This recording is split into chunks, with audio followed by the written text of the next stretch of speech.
ኩረጃ በፍጹም አይቻልም። እንኳን ወደ መጽሐፍ ቅዱስ የጥያቄና መልስ ፈተና በደህና መጡ። ጥያቄዎቻችን ሲጀመር መኮረጅ ፈጽሞ የተከለከለ ነው። በሉቃስ 8:17 የማይገለጥ የተሰወረ የለምና የማይታወቅም ወደ ግልጥ የማይመጣ የተሸሸገ የለም እንደሚል በታማኝነት መልሱን ይስጡ። ይህ ፈተና አይደለም፣ ነገር ግን የእምነት ሙከራ ነው። ይህን ቃል ተላልፎ የተገኘ ማንኛውም ተማሪ ቻናላችንን ላይክ፣ ሰብስክራይብ እና ለ5 ሰዎች ደግሞ ሼር የማድረግ ግዴታ አለ። በቅጣቱ ከተስማማን ጀምሩ ስል ጥያቄዎቻችሁን መስራት ጀምራላችሁ። ጀምሩ።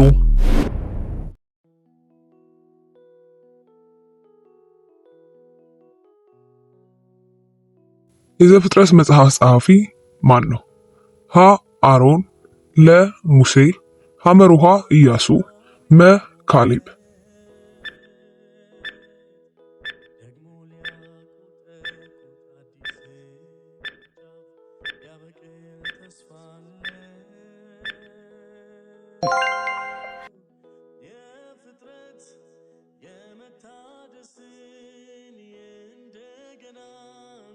በአምስተኛው ቀን ምን ተፈጠረ?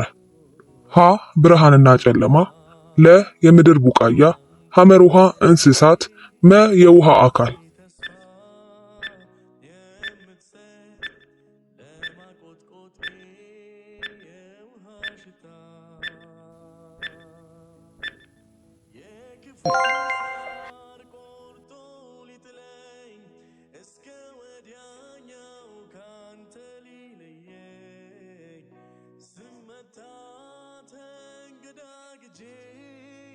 ስደርስ ወደ ታች ስቧጥጥ ሲብስ ማቃሰት ሆኖብኛ አንዳች ሲሸተኝ መገኘት ያንተ የኤደን ገነት በየትኛው አቅጣጫ ነበረች? ሀ በሰሜን፣ ለ በምስራቅ፣ ሐመሩሃ በምዕራብ፣ መ በደቡብ።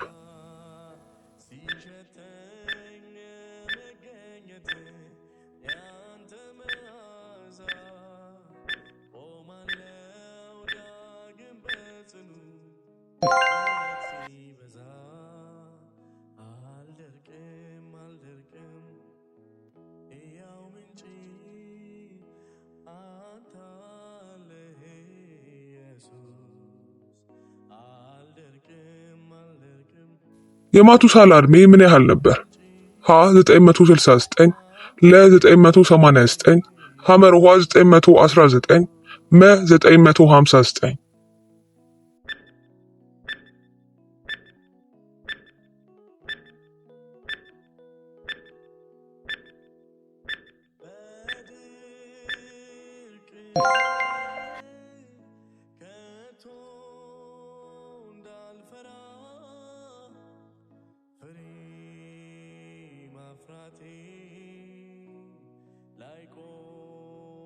ኖህ በስንት ዓመቱ ልጆቹን ወለደ? ሀ በ100፣ ለ በ200፣ ሐመሩሃ በ500፣ መ በ600።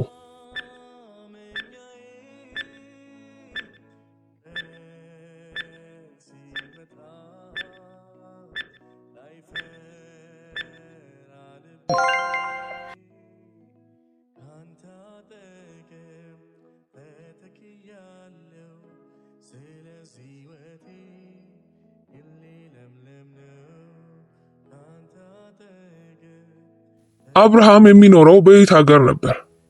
ሀ በከነዓን፣ ለ በከለዳውያን ኡር፣ ሐመሩሃ በባቤል፣ መ አይታወቅም።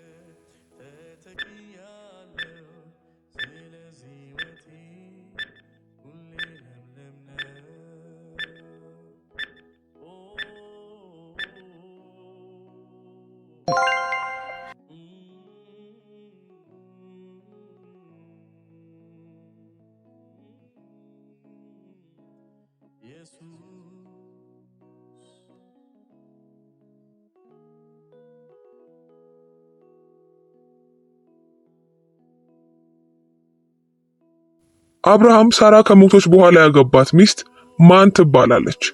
ሀ አጋር፣ ለ ርብቃ፣ ሐመሩሃ ኬጡራ፣ መ ሚስት አልነበረውም።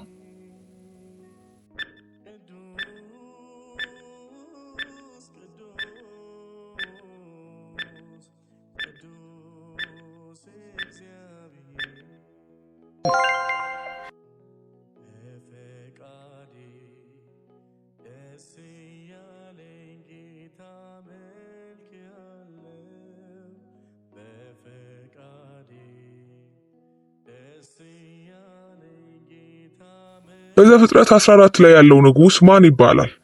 ሀ ዳዊት፣ ለ መልከጼዴቅ፣ ሐመሩሃ ሰለሞን፣ መ ኢየሱስ።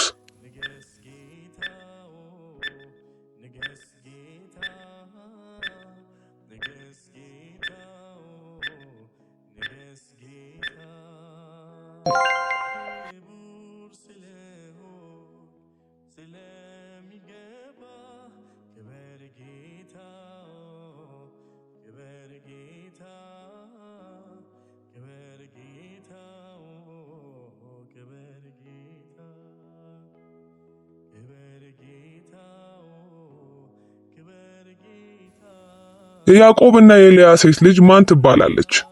ሀ ዲቦራ፣ ለ ትዕማር፣ ሐመሩሃ ኤልሳ፣ መ ዲና።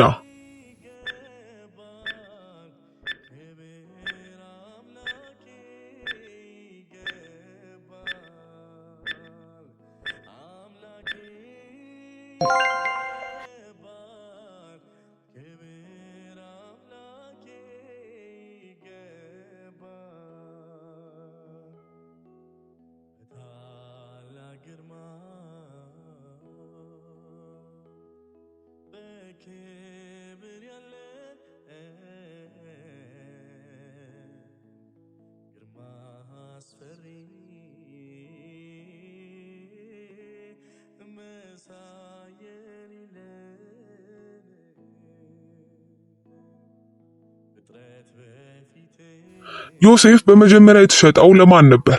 ሀ ለከነዓን፣ ለ ለእስማኤላውያን፣ ሐመሩሃ ለፈርዖን፣ መ ለግብፅ።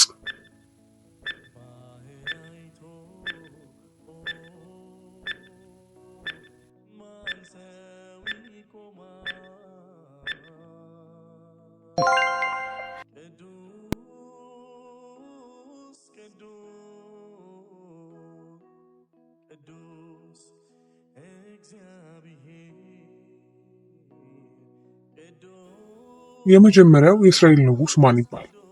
ሀ ሙሴ፣ ለ ዳዊት፣ ሐመሩሃ አብርሃም፣ መ ሳኦል።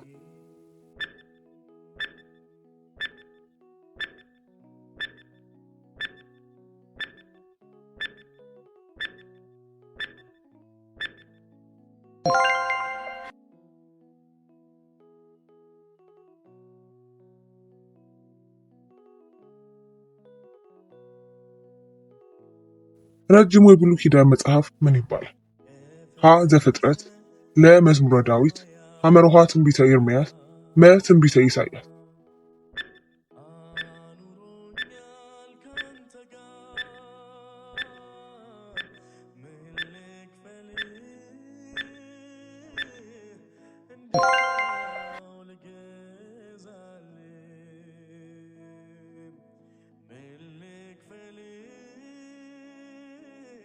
አጭሩ የብሉይ ኪዳን መጽሐፍ ምን ይባላል? ሀ ትንቢተ ሐጌ፣ ለ ትንቢተ አብድዩ፣ ሐመሩሃ ትንቢተ ሆሴዕ፣ መ ትንቢተ ሚልክያስ።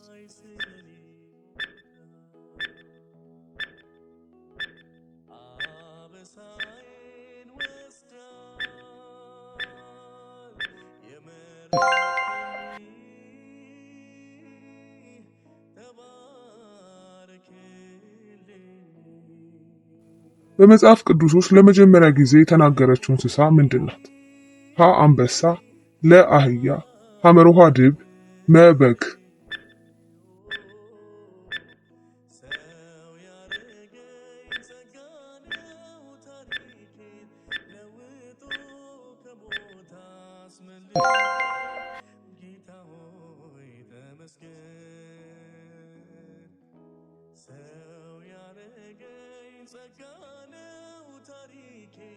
የብሉይ ኪዳን መጽሐፍ ብዛት ስንት ነው?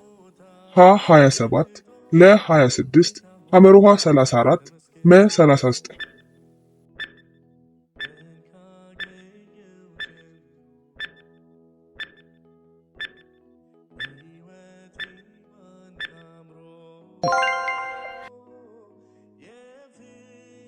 ፈተናው ተጠናቋል። የእስካሁኑ ቆይታው እንዴት ያለ ነበር? ከ15ቱ ጥያቄ ምን ያህሉን መለሳችሁ? ከ15 ትክክለኛውን መልስ ካገኛችሁ ይህ ቃል እናንተ ነው።